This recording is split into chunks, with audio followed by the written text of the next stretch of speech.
Ayun ako, ito nga ang problema kasi delikado rito, nadidinig ko ito pagka nag-a-atras ako eh. Ayun pag nag-a-atras ako ito kaya pala tumutunog kapag nagliliko ako patras. Ayun yung dalawa na yan. Ayan, ito saka yan, kaangat, kailangan palang palitan.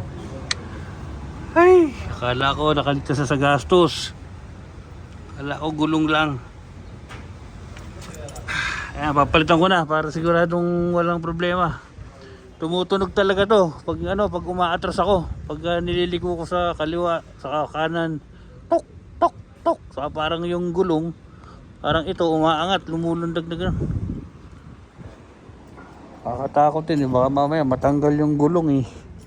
Yan, kabilaan yan. Papalitan. Yan.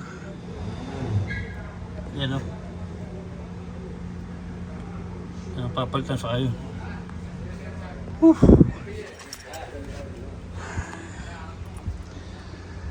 Ang magagawa, gastos talaga.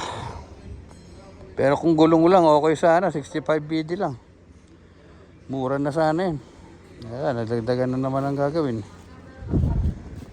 Ay nako, di ba, susunod wala nang papalitan. Ingatan na lang.